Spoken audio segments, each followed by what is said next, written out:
Story number 1. Title: Whispers of the Desert.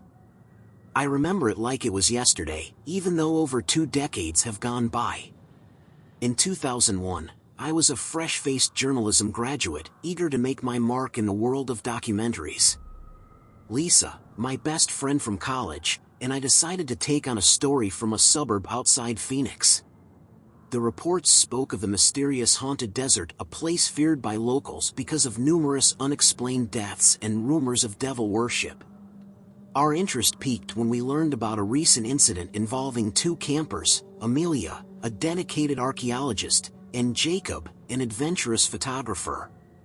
They had ventured into the desert to document ancient petroglyphs but never returned.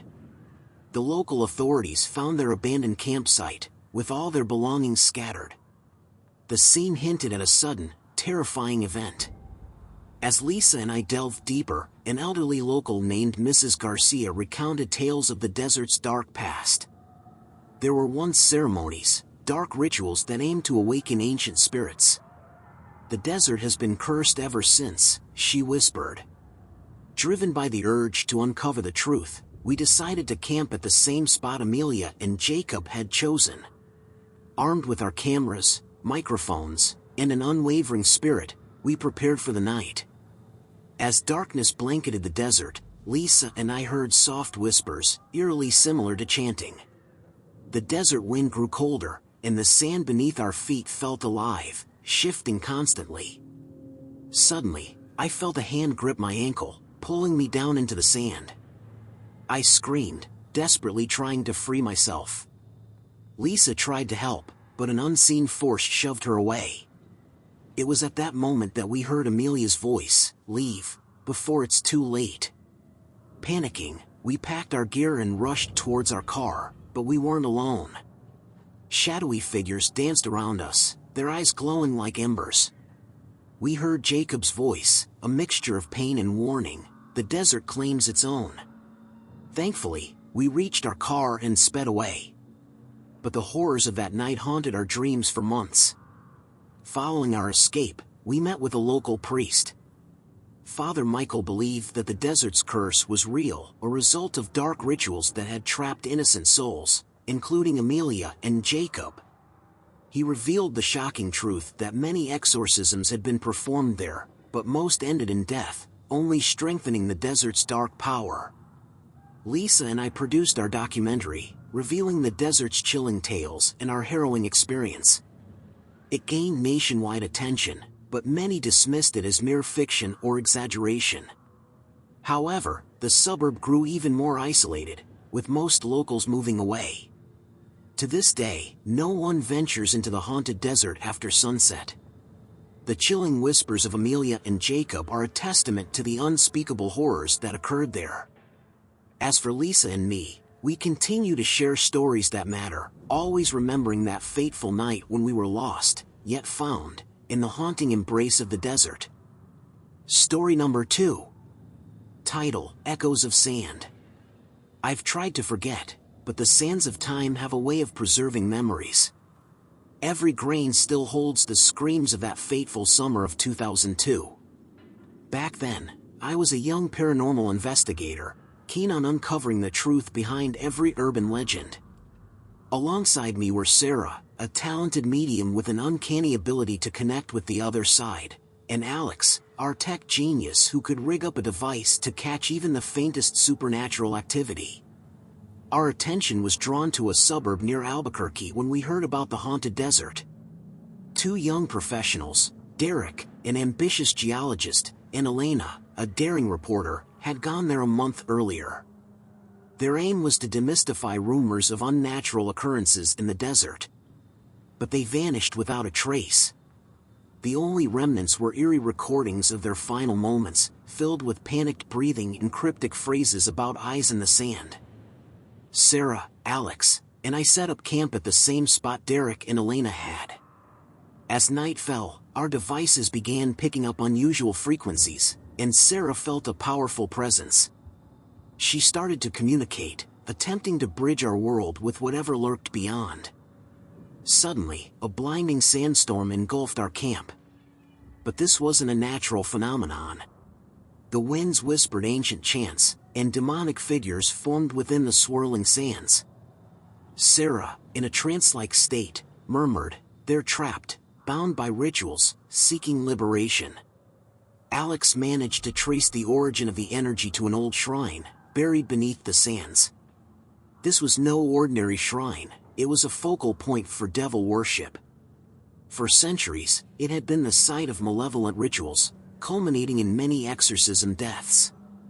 Those who tried to rid the desert of its evil either disappeared or met a gruesome fate. Realizing that Derek and Elena's souls were ensnared in this cycle of torment, we decided to confront the shrine's power head-on. Using a combination of Sarah's abilities, Alex's devices, and my knowledge of ancient rituals, we began an exorcism to free the trapped spirits. As we chanted and beseeched the spirits for release, the desert fought back. The ground shook, and monstrous apparitions threatened to consume us. But amid the chaos, I heard Derek and Elena's voices. "Break the shrine! Release us!" Summoning all our strength, we shattered the shrine. An explosive force radiated outward, and the desert fell silent. Exhausted but relieved, we left the haunted desert, having freed not just Derek and Elena but countless others trapped in its cruel embrace. The experience changed us.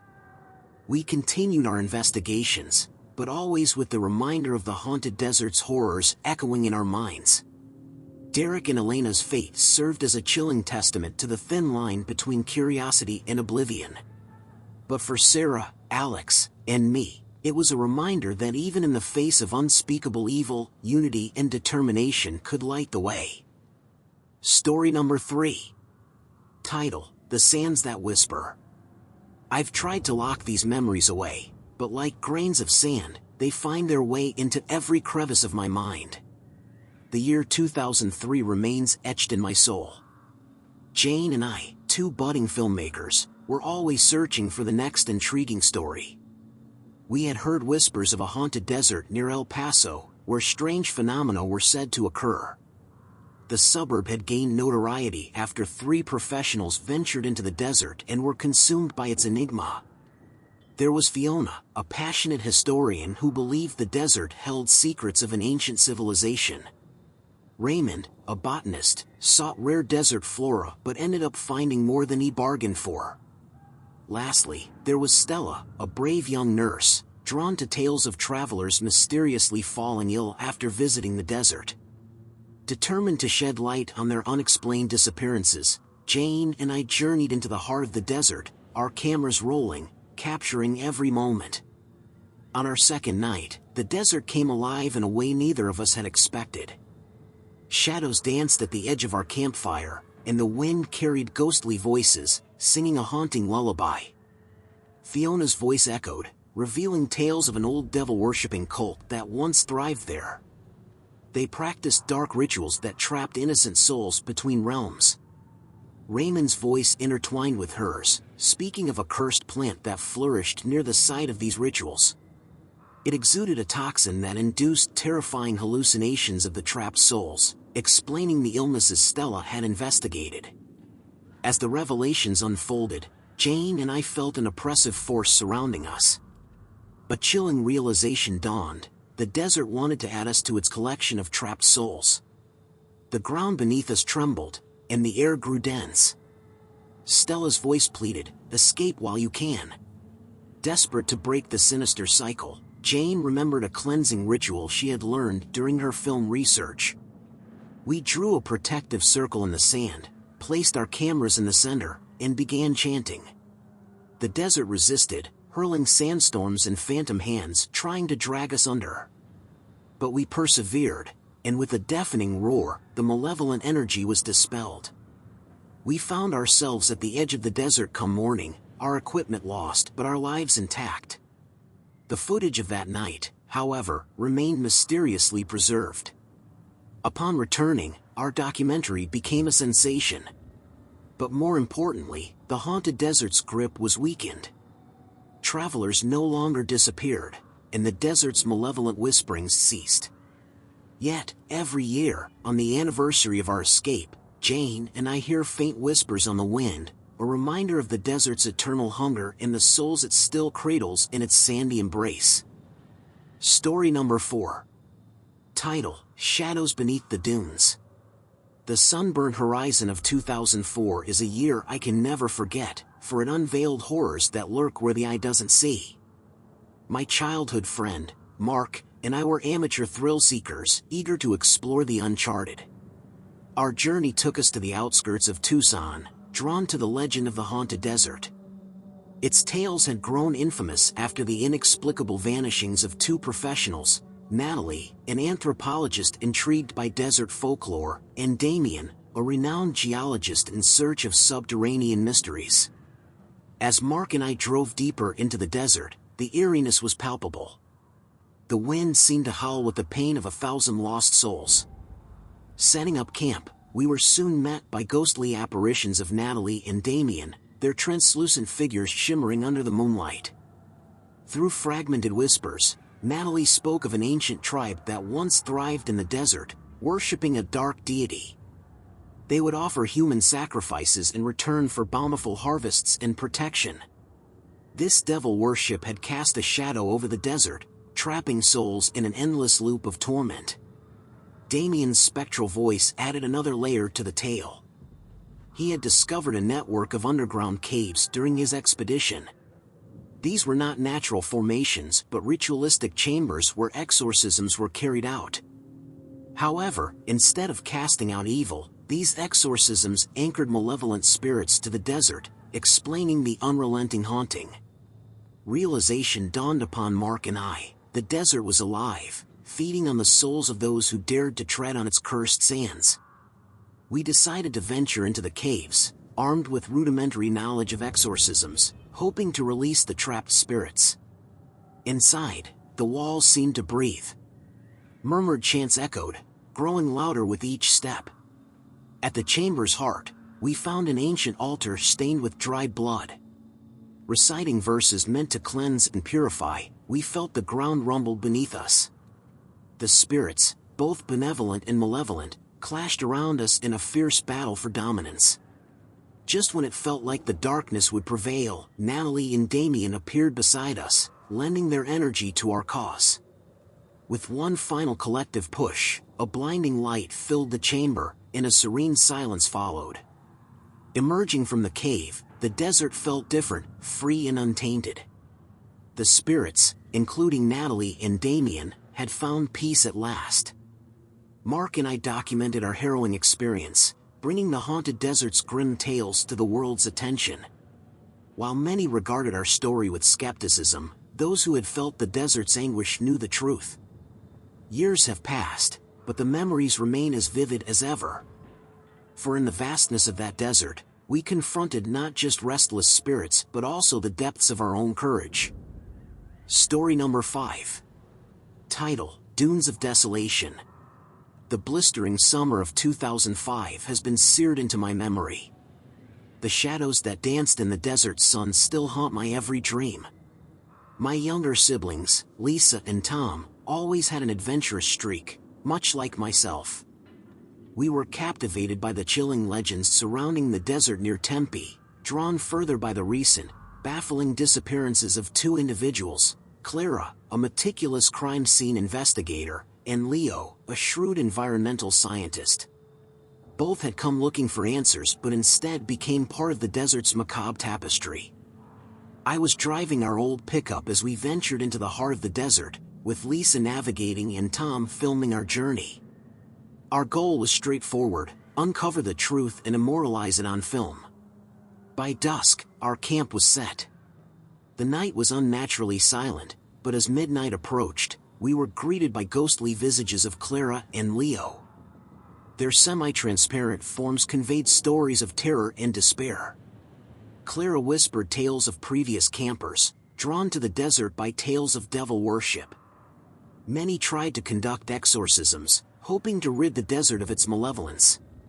But instead of freeing trapped spirits, their amateur attempts led to their own deaths, their souls forever bound to the dunes. Leo's story was equally harrowing. He had unearthed an old artifact, a relic used in ancient sacrificial ceremonies. The desert, he revealed, was a gateway, a thin veil between our world and a darker, more sinister realm. Determined to break the cycle, Lisa, Tom, and I, with guidance from Clara and Leo, set out to locate and neutralize the artifact. As we delved deeper into the desert, the boundaries between reality and nightmare blurred. Sandstorms with phantom faces assailed us, and malevolent chants echoed all around. After what felt like hours, we stumbled upon a decrepit stone altar. At its center lay the artifact, a dark, pulsating crystal. As we approached, I felt a weight in my chest, an oppressive force urging us to turn back. But together, we resisted. Using a blend of rituals Clara had discovered and Leo's knowledge of the artifact's composition, we began the process of sealing the gateway. The desert retaliated, with ghostly apparitions of past devil worshippers attempting to thwart our efforts. But unity was our strength. With Lisa's chants, Tom's unyielding filming, and my determination, the artifact disintegrated, releasing a blinding beam of light. Morning found us at the desert's edge, the sinister aura now dissipated. Clara, Leo, and the countless trapped souls were free. Our documentary, Dunes of Desolation, became a sensation, thrusting us into an unexpected limelight. But the fame was secondary. Our true reward was the knowledge that we had faced unspeakable horrors and emerged triumphant. Yet, every so often, when the desert winds blow in my direction, I can't help but wonder if we truly sealed the gateway or merely postponed its inevitable reopening. Story number 6. Title: Whispering Sands. The oppressive heat of 2006 remains unforgettable, for it was then that my dear friend Julia and I stumbled upon the terrors of a desert that should have remained untouched. We were no strangers to adventure. Our escapades had previously led us to the frosty summits of mountains and the depths of forgotten caves. But nothing compared to the expanse of the haunted desert near the outskirts of Reno. Our intrigue was further piqued by the sudden disappearances of 3 professionals: Ethan, a seasoned archaeologist; Mia, a determined journalist documenting desert mysteries; and Zach, a gifted psychic sensitive to paranormal energies. Our expedition began with me driving our trusty SUV into the desert's embrace.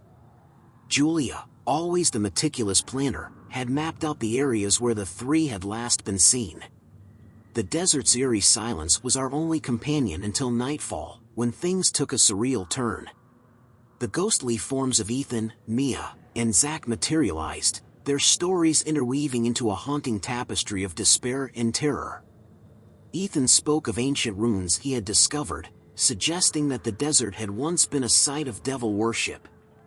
Rituals performed here had a dual purpose: to summon dark entities and to offer them souls. Mia's accounts were equally chilling. In her investigations, she had uncovered reports of countless unexplained deaths over the centuries, all eerily similar, campers drawn to the desert, never to return. Zach's psychic sensitivities had revealed the true extent of the desert's haunting. He had sensed the presence of malevolent spirits, bound to the dunes, forever thirsting for more souls. Fueled by a mix of dread and determination, Julia and I decided to seek out the ancient runes Ethan had mentioned. We believed that deciphering them could be the key to ending the desert's curse. Our journey was fraught with peril. Shadows seemed to chase us, whispering temptations and threats. At one point, I remember being surrounded by a blinding sandstorm, voices taunting me, pulling me deeper into the desert's clutches. It was Julia's unwavering voice that guided me out. Finally, in a hidden valley, we found the runes, a circle of towering stones, each etched with symbols of dark rituals. Using a combination of Ethan's notes and Zach's psychic guidance, we began an exorcism to cleanse the desert. The very sands seemed to revolt against us. Ghostly apparitions of past devil worshippers emerged, trying to halt our ritual. But with Mia's journalistic recordings playing aloud, recounting the desert's tragic history, we pushed forward. With one final, unified chant, a shockwave emanated from the ruins. A serene calm enveloped the desert. As dawn broke, The spirits of Ethan, Mia, and Zach smiled gratefully at us, finally free from their torment. Our harrowing experience was later turned into a documentary, bringing the haunted desert's malevolent past to light. But as I recount this, a chill runs down my spine. For every time I hear the wind howling, I'm reminded of those whispering sands and the souls they still might claim. Story number 7. Title: Shrouded Echoes. I can't forget the events of 2007. The desert's torrid expanse near Silver Spring still haunts my every waking moment and creeps into my dreams. My best friend, Derek, and I were ever-curious explorers, always on the lookout for our next big adventure. Our attention was captured by tales of the haunted desert and the recent disappearances of 2 young professionals, Sarah, an acclaimed historian who specialized in ancient cults, and Alex, a talented geologist who had been studying the desert's unique formations. One fateful morning, Derek and I set out, with me behind the wheel. The desert stretched infinitely, its mirages and shimmering heat playing tricks on our eyes. We arrived at a campsite by sunset, which Sarah and Alex had reportedly used as their base. Night's embrace brought more than just darkness. The spectral apparitions of Sarah and Alex appeared, their forms shifting between clarity and obscurity, much like the desert's own illusions. Their tales were of horror and desperation. Sarah spoke of her discovery, an ancient sect that worshipped demonic entities had once thrived in this very desert. Their rituals were designed to appease their dark gods, offering souls as tributes. These souls were trapped in the desert, forever tormented by their devilish overlords. Alex revealed that certain rock formations acted as energy focal points, amplifying the desert's paranormal activities. The ghosts of devil worshippers past still roamed, ensuring the continued success of their dark rituals and claiming any intruders as additional offerings. Derek and I felt an obligation, not only to save ourselves but also to free the spirits ensnared by the desert's curse. Guided by Sarah's historical knowledge and Alex's geological insights, we located the central rock formation where most rituals were conducted. The desert didn't yield easily. Guttural chants echoed from unseen sources, and sinister shadows danced menacingly. At one point, I recall a force trying to pull me into the sand, whispering promises of eternal rest. Derek's frantic shouts brought me back to reality. Using a combination of ancient rites that Sarah had deciphered and the geological tools Alex had left behind, we attempted an exorcism. The air grew colder, and a vortex of sand and spirits spiraled above us. Then, suddenly, a profound silence.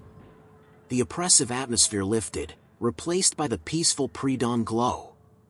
The spirits of Sarah, Alex, and countless others nodded in silent gratitude, their bonds to the desert finally broken. We documented our harrowing experience, hoping our story would deter future explorers from treading on cursed grounds. But even now, when the wind rustles through the trees, I swear I hear faint echoes of the desert's haunting chants, a grim reminder of the price of curiosity. Story number 8. Title: The Rituals of Dune's Shadow. The suffocating summer of 2008 will forever be seared into my memory. That was when the vast expanse near Blythe became a stage for the most chilling experience of my life. Accompanied by my childhood friends, Lana and Mark, our goal was to indulge in a weekend camping adventure. Our excitement only grew when we learned about Lucy, an anthropologist, and Jake, a paranormal investigator, both having vanished in the same desert, their fates unknown. The first sign that something was awry was the discovery of Lucy's journal. As I flipped through its pages under the dim light of the campfire, the descriptions within detailed an ancient tribe that had once inhabited the region. They practiced sinister rituals, offering souls in exchange for power and dominion. Their spirits, Lucy hypothesized, remained, ensuring that the devil's worship never ceased. Later that night, Mark stumbled upon Jake's discarded audio recorder. Its recordings were deeply unsettling. Whispered chants, muffled cries, and the disturbing revelation that the desert's sands concealed pathways to realms unknown. It was at midnight when they came. Apparitions of Lucy and Jake, surrounded by the spirits of ancient worshippers, all converged upon our campsite. The very ground pulsated with an otherworldly energy. Lucy's spirit spoke of the desert's heart, where the main altar for the rituals was located. Jake's spectral form emitted eerie lights, pinpointing the exact location of this unholy site. Driven by terror and determination, Lana, Mark, and I decided to confront the ancient evil. Following the path highlighted by Jake, we reached the ritual site. Tall, twisted monoliths encircled an altar, its surface stained by centuries of offerings. I remembered Lucy's notes on the tribe's rites. Using them, and bolstered by Jake's paranormal insights, we began a ritual to cleanse the desert of its dark past. But the spirits of the worshippers resisted. I recall a force trying to drag Lana into a swirling portal beneath the sands. Mark's voice was drowned out by the haunting laments of 1,000 lost souls. It was only when I invoked a protective chant, a counter-ritual that Lucy had theorized, that the tide began to turn. The spirits wailed, the desert trembled, and a blinding light enveloped the altar.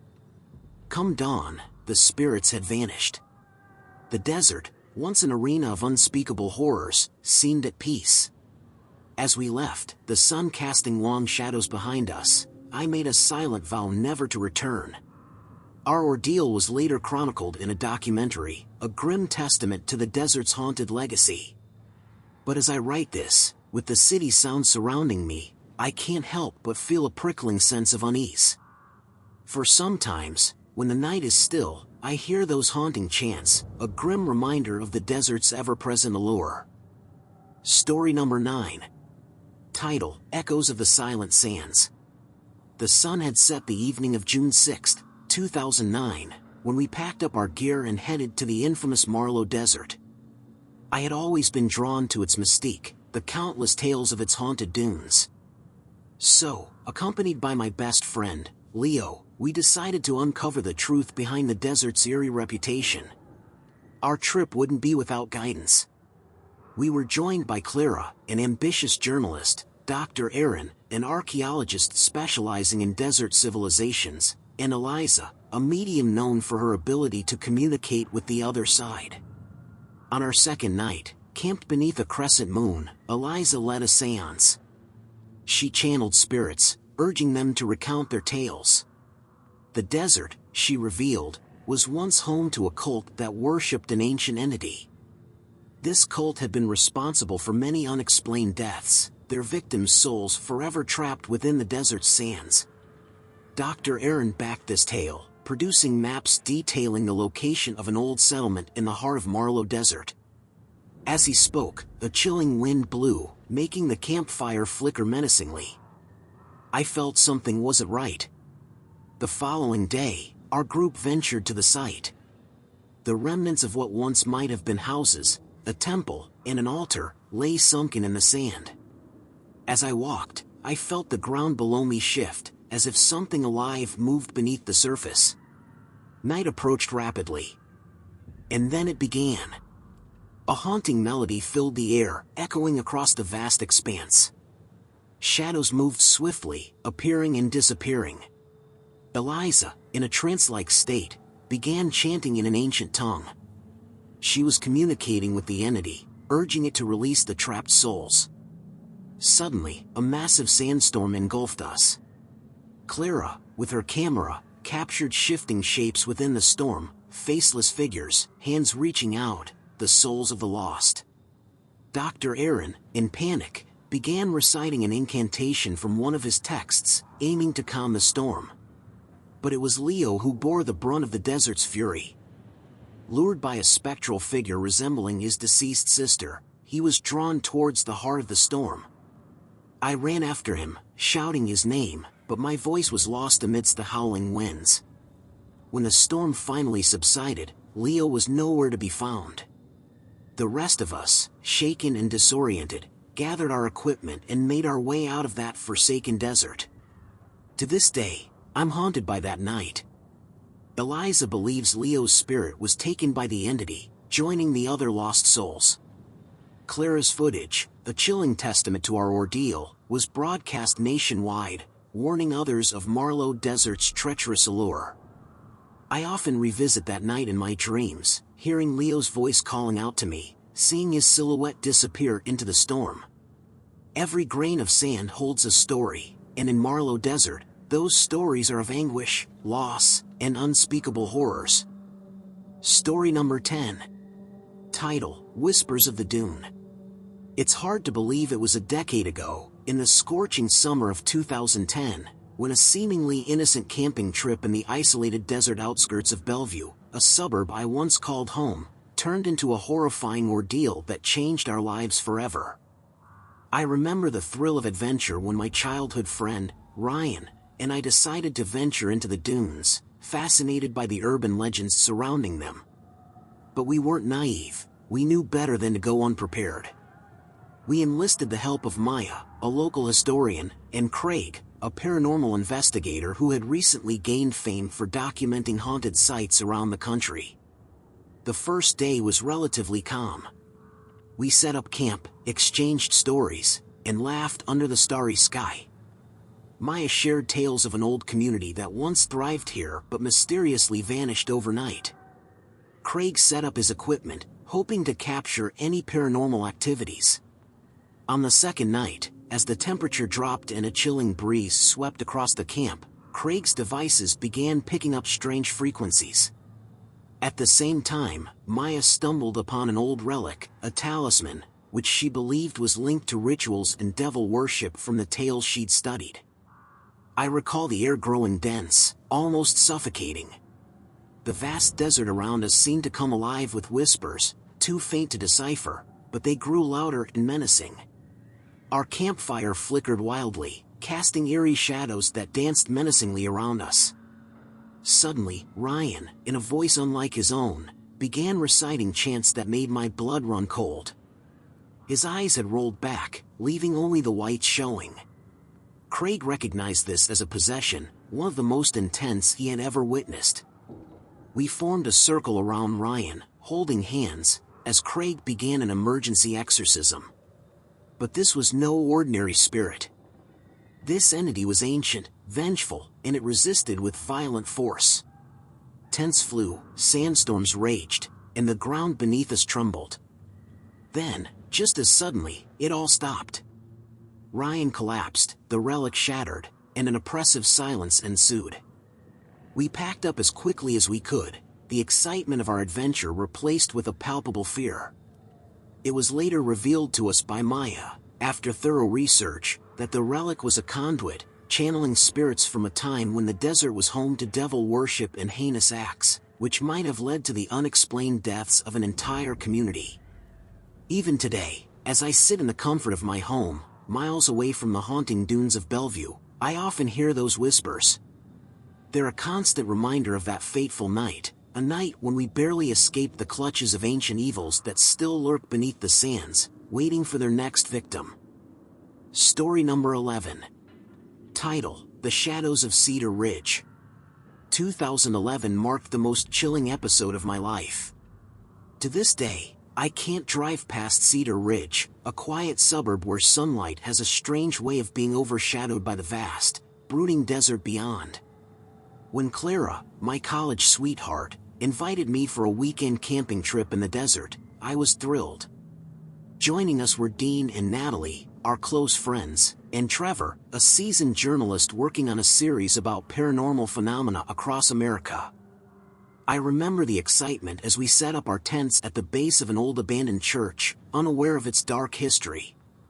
The first night, over a bonfire, Trevor shared a local legend. A century ago, a sinister cult thrived here, practicing devil worship and heinous rituals that resulted in numerous unexplained deaths.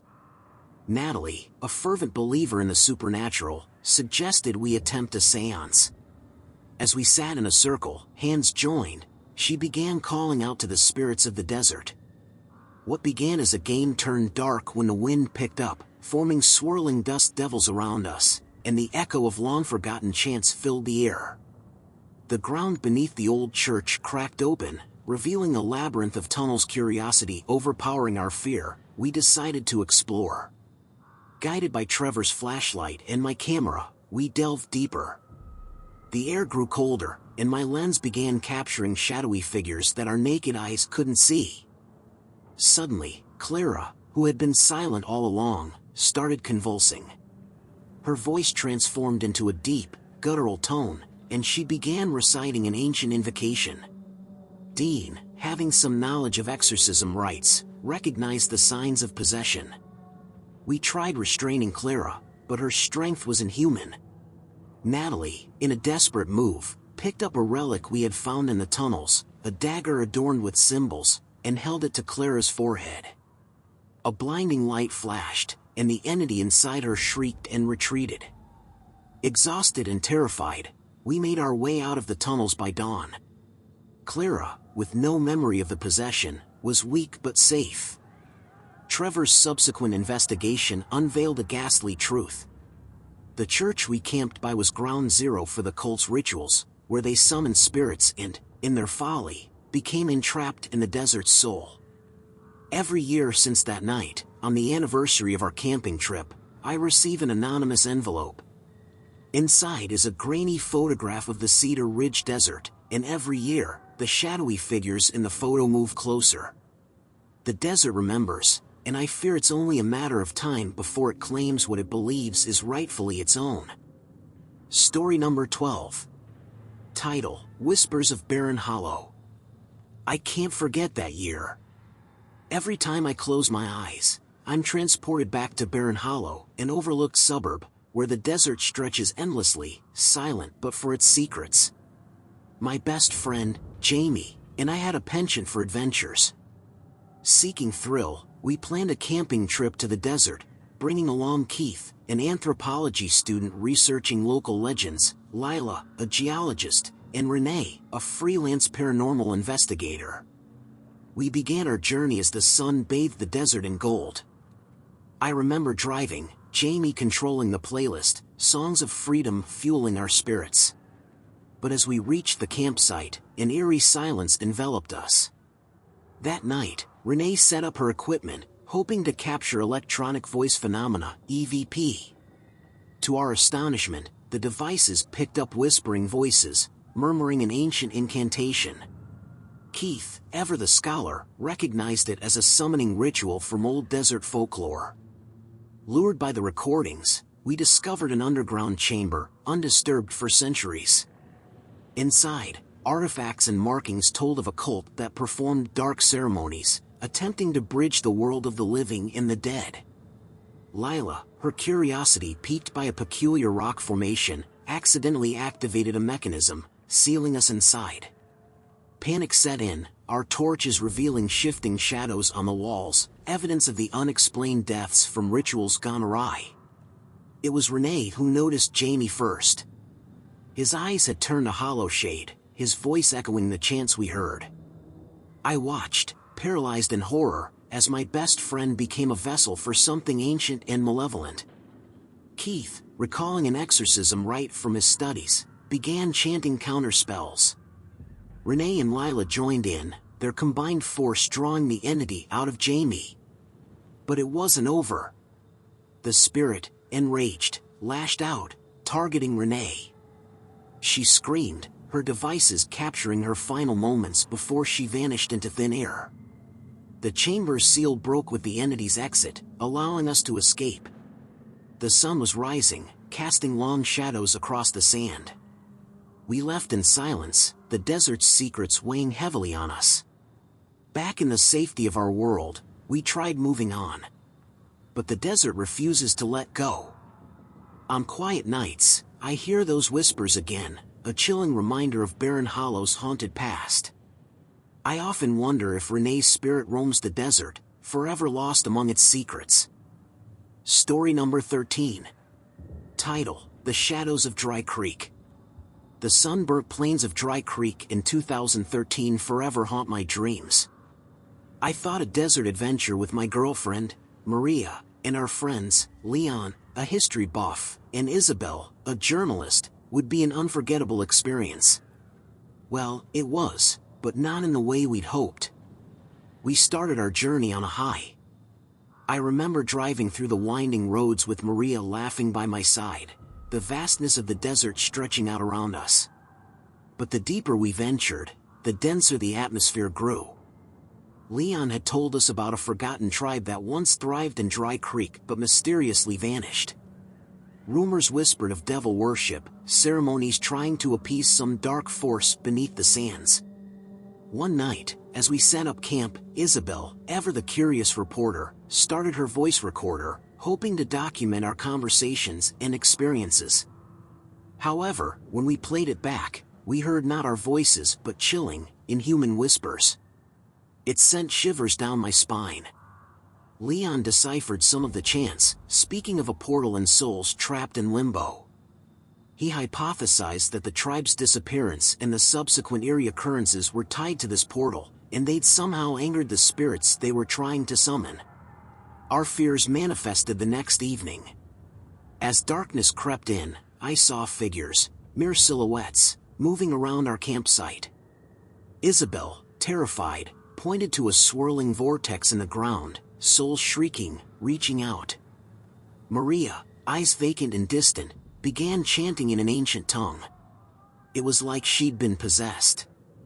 Leon, realizing the severity of the situation, started performing an impromptu exorcism, using verses he'd learned from ancient texts. But it came at a price. As Maria collapsed, seemingly free from the entity, Leon screamed in agony, his life force seemingly being sucked away by the angered spirits. Isabel and I dragged an unconscious Maria away from the campsite, her safety paramount. But every step we took was like wading through quicksand, the desert refusing to let its story remain untold. We eventually made it back to civilization, leaving behind our equipment, our friend, and a piece of our sanity. The horrors of Dry Creek changed us forever. To this day, I sometimes hear those inhuman whispers when alone, a chilling reminder of the souls still trapped, and the price Leon paid. Story number 14. Title: The Oasis of Darkness. The summer of 2014 will forever remain etched in my mind. It was the year my friends and I decided to explore the desolate outskirts of Loman's Ridge. Alex, my then boyfriend, and my two friends, Sarah, a talented archaeologist, and Jake, a passionate photographer, were as eager as I was. We also had the company of Dr. Eva, a renowned parapsychologist, to guide us on this journey. I remember the excitement in the air as I drove our SUV through the arid plains. Sarah had discovered some ancient artifacts indicating a lost civilization in the area, and Jake was thrilled to capture it all. Dr. Eva, having heard legends of the haunted desert, was intrigued. A few days into our journey, in the heat of midday, we stumbled upon what appeared to be a mirage, a lush oasis surrounded by palm trees, its serene waters beckoning. Overjoyed, we set up camp. That night, Jake set up his camera to capture the starry night. But the images that developed were far from the serene beauty of the cosmos. They showed ghostly apparitions surrounding the oasis, their faces twisted in anguish. Sarah, after closely examining some inscriptions on a nearby stone, concluded that the oasis was a sacred site where devil-worshipping ceremonies took place. The spirits of those sacrificed still lingered, bound to the waters they were thrown into. Dr. Eva, sensing the mounting negative energy, tried to communicate with the spirits. To our horror, Alex began speaking in a voice not his own, recounting tales of torment, betrayal, and dark rituals. He spoke of a gateway, anchored by the oasis, which trapped tormented souls between realms. Recognizing an imminent possession, Dr. Eva began a desperate exorcism. But midway, something went terribly wrong. Alex's body convulsed violently, and with a deafening scream, he was pulled into the oasis. We could only watch in terror as the calm waters turned tumultuous. Sarah, devastated and filled with guilt over leading us here, decided to perform a ritual she had deciphered to close the gateway. With Jake and me beside her, and Dr. Eva guiding her chants, we combined our strengths. As dawn approached, the oasis began to dry up, revealing countless skeletal remains. Dr. Eva, pale and exhausted, told us that the portal was sealed but at a great cost. Alex was gone, and the souls, while no longer trapped, were now free to wander. We left Loman's Ridge that day, our souls heavy with loss. I often find myself staring into the horizon, remembering the eyes of my lost love, wondering if he's still out there, watching over me. The photos Jake captured, the artifacts Sarah found, they're all we have to remind us of that cursed oasis. And every night, I hear the whispers of the wind, retelling tales of the haunted desert, making sure I never forget. Story number 15. Title: The Haunting of Sand Hollow. I often tell myself that if I don't speak of the horrors of that summer in 2015, maybe they would fade from memory. But as every year passes, the events only become more vivid. It was supposed to be an adventurous escape for us. Instead, it became our worst nightmare. Nathan and I, both avid trekkers, were excited to explore the rumored ghost trails of Sand Hollow, a deserted suburb.